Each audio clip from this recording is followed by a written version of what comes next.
All of a sudden, I felt something on my body, on my butt. I felt something, and I just turned, and I saw he's completely naked, and he's ready to go in. And I was like, what?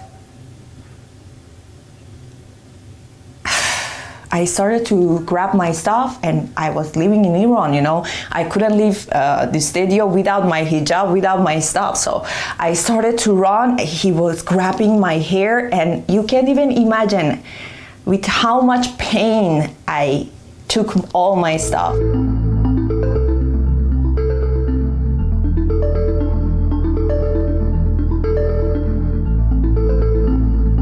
Government decided to whip me 148 times, and I have no choice but live in my country. I left to Turkey to see what will happen, and I waited to my friend tell me like, it's safe, you can come back. I had no news, you know. I waited months and months and months, and I had no news. Even in Turkey, I couldn't give my address to anybody. Just one of my friends knew my address, and I was all the time afraid. Like, even my best friend who knew my address, he didn't know which floor I am.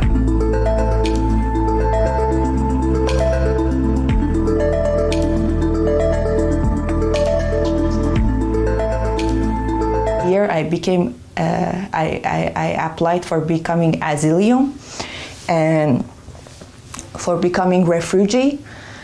They said you can work, you can have a job, and after 3 or 4 months, they started to pay me 10 euro per day. So I had no choice but trusting people, and I started to live with completely strangers. And I was talking with these guys, and I was telling, why do you help me?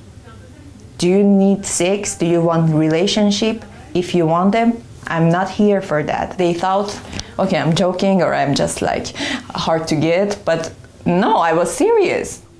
So they kicked me out all one by one. And I said to myself, your fear is sleeping in the street, but is it worth it to live with this kind of people? So I decided to jump into my fear. I took my luggage and I started to live in the street. Welcome to my home.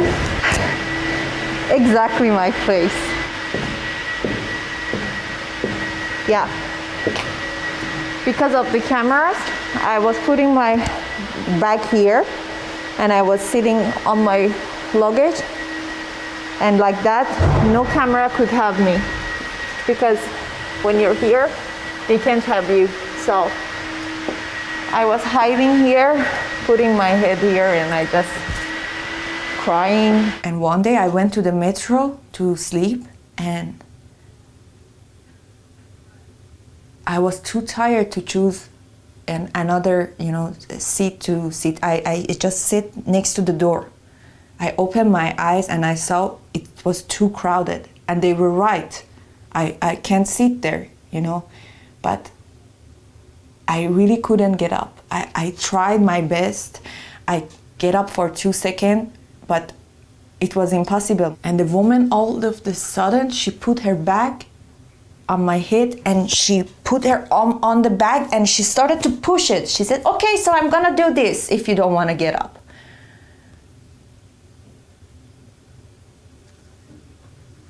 I felt so shy because she was right, but I was sick and she didn't know my story, but it was so bad, and people were laughing and looking at me, and some guy was recording video, and it was crazy, Whew.